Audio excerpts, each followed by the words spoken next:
ఇదిగో కెమెరామేనా ఎందుకు అబ్బాయి మధ్యలో నువ్వు? లైట్ బాయ్ అండి. వారిని దుంపదగ్గ వాడు లైట్ బాయ్ అని నీకు తెలుసు, నాకు తెలుసు, జనానికి ఏం తెలుసు అంట.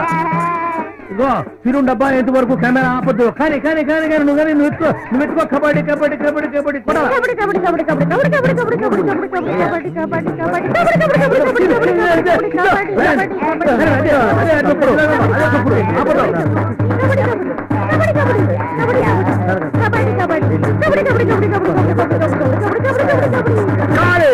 మన సినిమాల్లో యాక్టింగ్ ఇంత సులువుగా ఉంటుందో నాకు తెలియదు.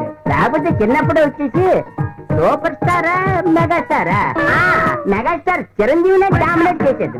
నాకు ఇప్పుడు భలే ఆనందంగా ఉంది. మనందరం కలిసి నెల కనీసం 4 సినిమాల్లో నటించాలా. ఇదిగో ప్రొడ్యూసర్ గారు, నాకు తెలియక అడుగుతాను, సినిమా మొదలైనప్పటి నుంచి యాక్షన్ నువ్వే చెప్పిస్తున్నావు, కట్టు నువ్వే చెప్పిస్తున్నావు, డైరెక్టర్ గా నేనెందుకయ్యా? సినిమాకి డైరెక్టర్ గా నీ పేరు వేయిస్తాను. స్టార్ట్ కట్టు వచ్చే పిక్చర్లు చూసుకున్నారు, సరేనా? అబ్బో, ఇలాంటి సౌకర్యం కూడా ఒకటి ఉందా?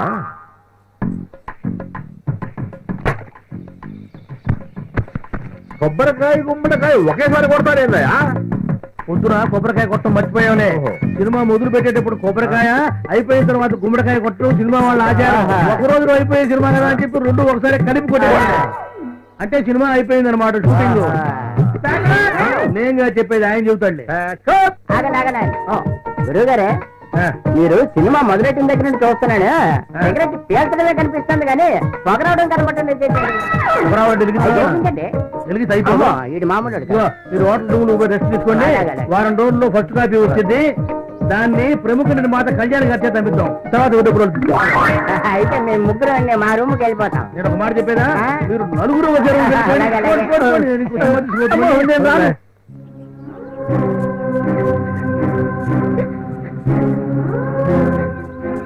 సత్యం గారు, నా ఫ్యూచర్ తలుచుకుంటే నా మీద నాకే జాలేస్తుంది. మౌనిక, ఒకసారి వచ్చిపోయిన పేడకల గురించి ఎందుకలా ఆలోచించి బాధపడతాం? కాయలున్న చెట్టుకే రాళ్ళ దెబ్బ. Take it easy. మేమంతా నీకోసం ఉన్నాం. అనుకున్న లక్ష్యం చేరుతానన్న నమ్మకం లేదు. కన్న తల్లి చిన్నప్పుడే దూరం అయింది. నాన్న మాటల్ని కాదు నచ్చినందుకు నాకు తగిన శాస్త్రే జరిగింది. సినీ ఫీల్డ్ లో మనోజ్ లాంటి ఒక థియేటర్ ఉన్నాడని అందరినీ అనుమానించడం మంచిది కాదు. హీరోయిన్ అవుదామన్న కసితో ఆ మనోజ్ ని భరించాను. సర్వస్వం కోల్పోయాను. ఆ అవకాశం ఇప్పుడు లేదు. ప్రపంచంలో ఉన్న లక్షలాది మంది సినీ నిర్మాతల్లో ఆఫ్టర్ ఆల్ ఆ మనోజ్ గాడొకడు. నువ్వు ధైర్యంతో పోరాడి పట్టుదలతో సాధిస్తే తప్పక హీరోయిన్ అవుతావు. పతనమైన నేను చివరికి ఏ మధ్యలో చేరాల్సి వస్తుందో అర్థం కావట్లేదు. మౌనిక, ఇప్పుడు తీస్తున్న ప్రత్యూష సినిమాలో నువ్వే హీరోయిన్. సార్, ఆల్రెడీ కొంత షూటింగ్ జరిగింది కదా. పర్వాలేదు, మళ్ళీ రీషూట్ చేస్తా. నువ్వు మనోజ్ చేతిలో మోసపోయిన దానికంటే నా రీషూట్ ఖర్చు గానీ నా శ్రమ గానీ ఎక్కువేం కాదు. భవానీ బాధపడుతుంది. పైగా దీనివల్ల మీకు ఫైనాన్షియల్ ప్రాబ్లం వస్తుంది. లేదు, భవానికి నేను నచ్చతిస్తాను. ఆమెకు చాలా ఆఫర్స్ కూడా వస్తున్నాయి. ప్రత్యూష సినిమా తప్పకుండా హిట్ అవుతుంది, అది నా నమ్మకం. సార్, నా కోసం మీరు రిస్క్ తీసుకోవద్దు సార్, ప్లీజ్. ఇక నువ్వేం మాట్లాడకు. ప్రత్యూష సినిమాలో నువ్వే కథానాయకుడు. ఇది నా ఫైనల్ డెసిషన్. నమస్తే సార్. నమస్తే. ఏంటా న్యూసెన్స్? శవాన్ని పోస్ట్ మార్టం చేయమంటున్నారు సార్, లేకపోతే శవాన్ని తీరండి సార్. ఈవిడేమన్నా ప్రైమ్ మినిస్టరా? After all cinema actor. Dead body తీసేయండి. ఒక వర్ధమాన నటికి న్యాయం చెయ్యమని అందరూ పోరాటం చేస్తుంటే ఆఫ్టర్ ఆల్ యూసెన్స్ అని మాట్లాడతావా? మంత్రి గారికి చెప్పి 10 లక్షల నష్టపరిహారం ఇప్పిస్తా. వాడిని తీసేయండి. ఈ మంత్రుల కొడుకులు, జడ్జీల కొడుకులు, ఎస్పీల కొడుకులు కలిస్తేనే తను శవంగా మారి. అయితే ముఖ్యమంత్రి చేస్తే ఆ కుటుంబానికి నష్టపరిహారం ఇప్పిస్తాను. పాముకు వెన్నుపోటు పొడిచి, ప్రజలకు పన్ను పోటు పొడిచి, దున్నపోతులా ఈ రాష్ట్రాన్ని పరిపాలిస్తున్నా మీ ముఖ్యమంత్రి న్యాయం చేస్తాడన్న నమ్మకం మాకు లేదు. చాలా బాగా చేస్తాం మౌనిక. Thank you sir. నీకు మంచి భవిష్యత్తు ఉంది. Congrats Mounika. Thank you sir. ఆ మనోజ్ నన్ను మోసం చేసినా మీరు నాకు లైఫ్ ఇచ్చారు. మీకు జన్మంతా రుణపడి ఉంటాను. ప్రొడక్షన్, ఈ అమ్మాయి డెడ్ బాడీ క్యారెక్టర్ చేసింది. వెంటనే దిష్టి తీయండి. ఈరోజు అందరికీ ప్యాకప్. ఉపయోగిస్తున్నట్టుగా ఉంది, సినిమా షూటింగ్ అన్నట్టుగా లేదు. ఇంకేంటి సంగతులు? సరే చెప్పు చెప్పు చెప్పు. ఏంటండి ఇది? ఈ సినిమా ఏంటి ఈరోజు తీసారండి? మరి అదే చేస్తారు సినిమా. ఏంటండి సినిమా? దీనికంటే మా ఊర్లో తోలుబామలాట నయం. డైరెక్టర్ సినిమా కంటే నాటకమే సూపరాయా. సినిమా ఈ సినిమాలో నా పేరేసావంటే డైరెక్టర్ అవును నాకు తెలియక అడుగుతాను. చెప్పు. సినిమాలో నట్లు ఎక్కడ కనబడరేట ఎంతసేపు క్రేన్లు లైట్లు లైట్ మ్యాన్లు లైట్ బాయ్స్ ప్రొడక్షన్ బాయ్స్ ఇవే కనిపిస్తారట. శాటిలైట్ సినిమా అంటే ఎట్లే ఉంటుంది మరి నీకేం తెలుసు? శాటిలైట్ సినిమా అంటే ఇలా ఉంటుందా? ఏట్రా డబ్బాలు పట్టుకొని ఎక్కడికి పోయి జరిపాను చిన్నగా శ్రీ కళ్యాణ్ గారి సైడ్ వెళ్ళిపోతారా? ఈ డబ్బాలు కనుక చూసేటంటే మీ నెత్తి మీద చేసి పడతాడు. అందుకని ఈ నెత్తి మీద చేసి పట్టాలి. ఆ నడుచుంటే అదే మరి శాటిలైట్ సినిమా అంటే. మీరేం భయపడద్దు. బాలాజీ ల్యాబ్ కళ్యాణ్ గారు వస్తున్నారు. ఆయన అమ్మిస్తారు మొత్తం అంతే. ఏ మంగారావు నువ్వు చెప్పినట్ట కళ్యాణ్ కొనకపోవాలా? నా పల్నాడు దెబ్బేంట చూపిస్తా. అదిగో శ్రీ కళ్యాణ్ గారు వస్తున్నారు.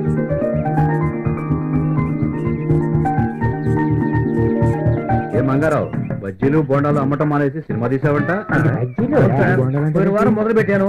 ఈ వారం ఫస్ట్ కాపీ వచ్చింది. ఈ వారం మీ చేత అమ్మిద్దాం అనుకున్నా. ఎంత ఖర్చు పెట్టావంటే ఎన్ని రోజులు తీసావు? పొద్దు పొడవక ముందు మొదలు పెట్టాడు సార్. పొద్దు కోక ముందు అయిపోయింది అన్నాడు.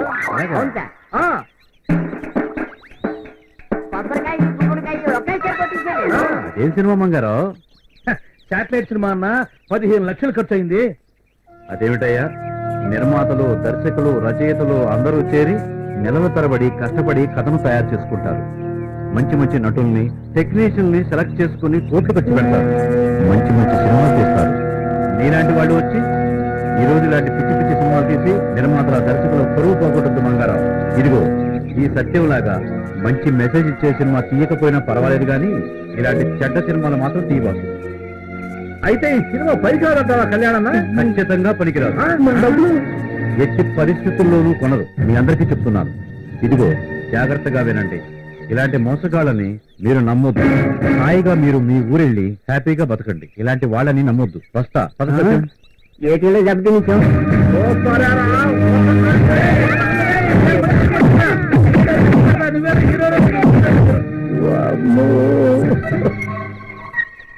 ప్రేక్షకులారా నన్ను క్షమించండి. నేను ఇటువంటి పిచ్చి సినిమాలు జన్మలో తీయను. పిచ్చి సినిమాలు కాదు.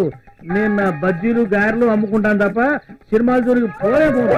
ఈ శాటిలైట్ సినిమాకు ఒక దండం, ఆ పాపారావు గడికి 2 దండాలు.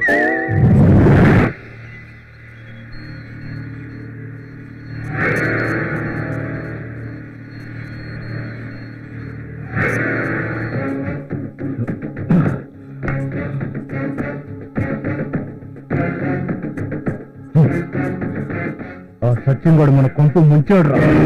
నా దుర్మార్గాలన్నీ వాడి సినిమాలో షూట్ చేశాడు. అవి బయటకు వస్తే మనం అంతా చస్తాంరా. అన్నా ఎందుకంత భయం? వెళ్ళి ఆ రీల్ తీసుకొస్తే పోలే. అరే ఈడియట్, ఆ రీళ్లు అప్పుడే మనకు దొరకకుండా ల్యాబ్ లో భద్రంగా తాచాడు రా వాడు. అయితే ఏం చేద్దాం బాస్? నా మేనగోడ సాన్య కూడా నా మాట వింటలేదు. ఇంకంతా ఫైనాన్సర్ గాడి వల్లే జరిగింది.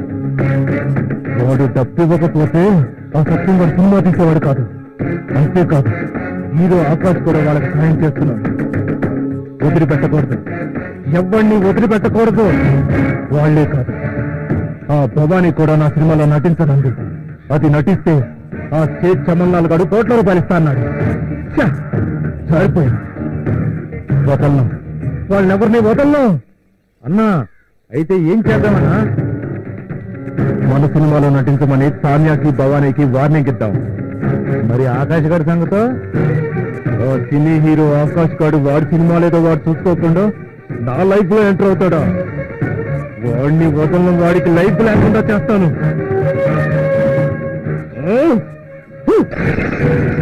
వాళ్ళ ఫోటోల్ని వాళ్ళు పోస్టర్ రాద్దాం. రాష్ట్రం అంతా అంటుతారా?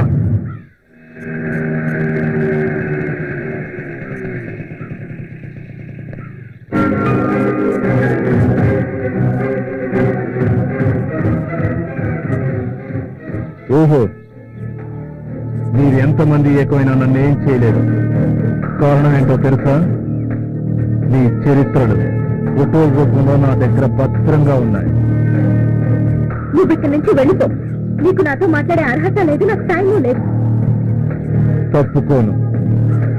నేను కన్నేసిన తర్వాత నాకు కావాల్సిందే మీరు నా చేతికి చిక్కాల్సిందే. నీకొక మాట మాట్లాడవంటే మేము నీ చేతికి చిక్కడం కాదు, నీకు పోలీసుల చేతికి చిక్కుతావు.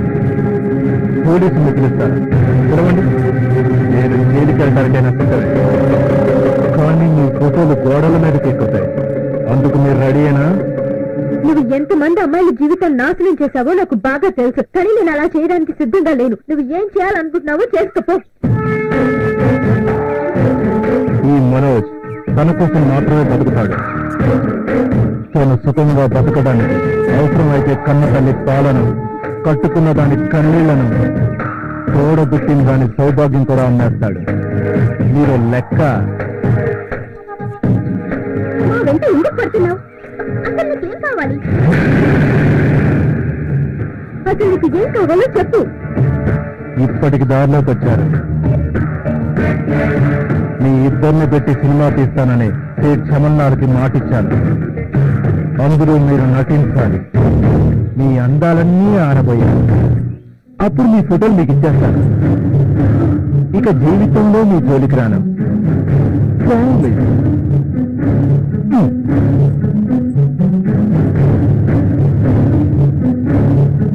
అలాగే నేను పిక్చర్లో పని చేస్తాను, కానీ అంతకంటే ముందు నాకు ఫోటోగ్రాఫ్స్ కావాలి. ఖచ్చితంగా ఇచ్చేస్తాను. మాట తప్పడం నా చరిత్రలోనే లేదు. నెక్స్ట్ మంత్ లో షూటింగ్ రెడీగా ఉండండి.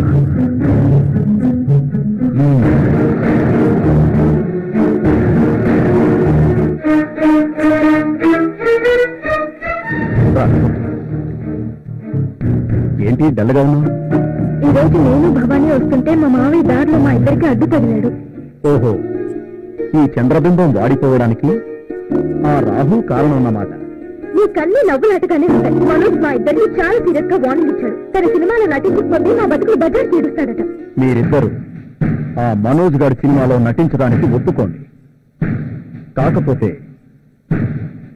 డమ్మీ రివాల్వర్ కి బదులు ఒరిజినల్ రివాల్వర్ వాడండి. అంటే దాన్ని చంపాలా? తప్పదు తాన్య.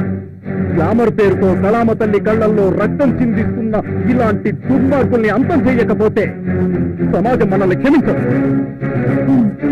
నిజమే సత్యం గారు. సైనికు లాంటి వాళ్ళు బలైపోకుండా ఉండాలంటే ఇలాంటి వాళ్ళు బతకూడదు. ఓకే సత్యం గారు. తాన్య, మనోజ్ ఓ షూటింగ్ లో ఎమ్మెల్యేని కాల్చి ఇలానే కేసు లేకుండా బయటపడ్డానని చెప్పుకుంటున్నాడు.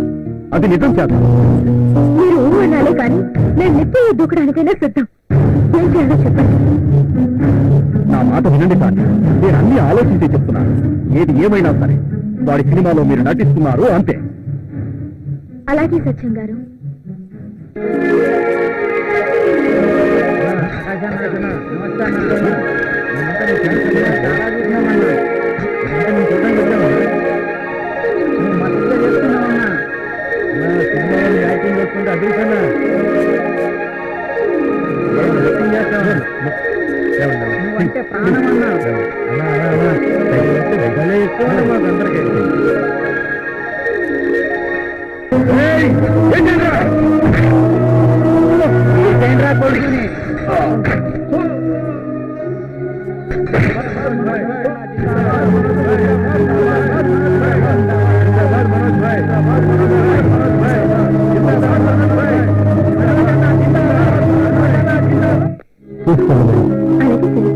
ఓకే అలాగే. రెడీ?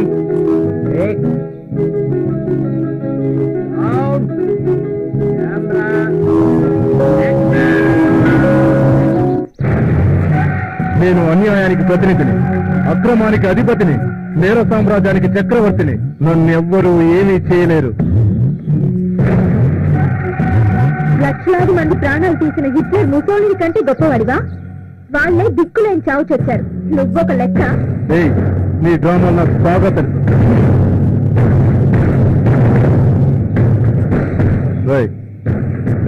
చూస్తారేంటా? తీసుకెళ్ళండి. వెళ్ళి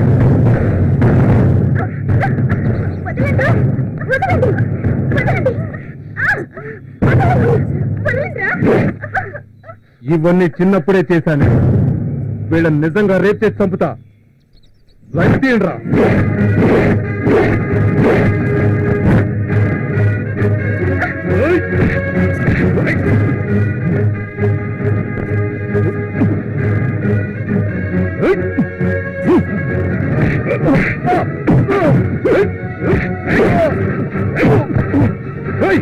చూస్తారట ఏంటండి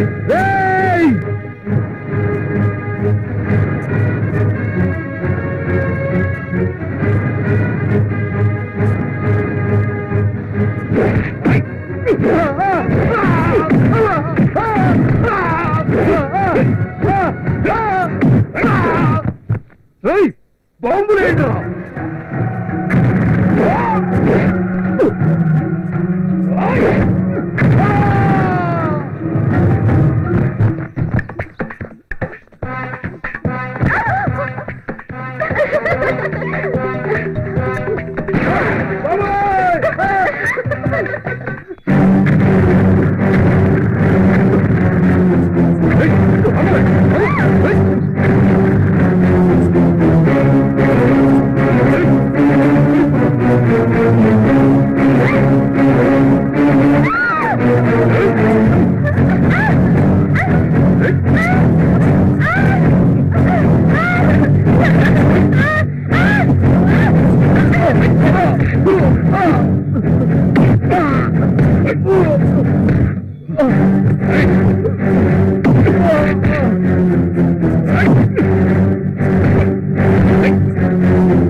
నాకేం కాలేదు సత్యంరా బాబా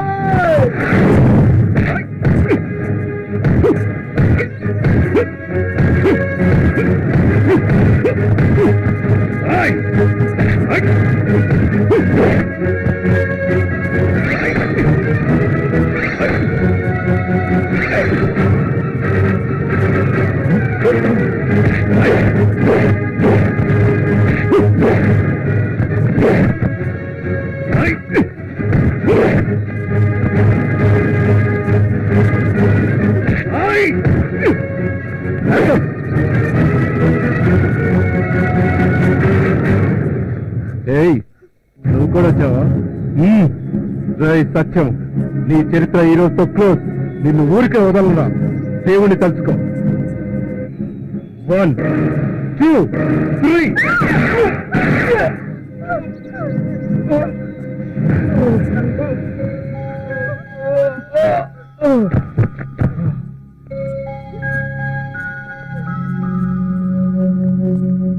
ఆఖరికి నువ్వు కుక్క చావు చచ్చావు కదా మనోజ్ నీలాంటి వాళ్ళకి ఇదే తగిన శాస్త్రం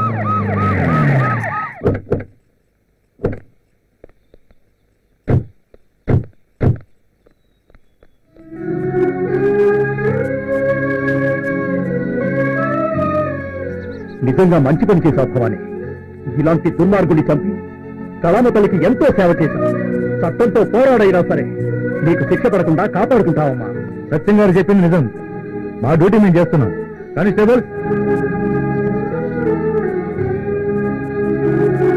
పదమ్మా ఉంటా సత్యం గారు థ్యాంక్ యూ సత్యం గారు మీలాంటి మంచివాడు ఈ ప్రపంచానికి చాలా అవసరం సాన్యా నీ ప్రేమ అనురాగం ఉంటే ఈ ప్రపంచంలో ఏదైనా సాధిస్తాను థ్యాంక్ యూ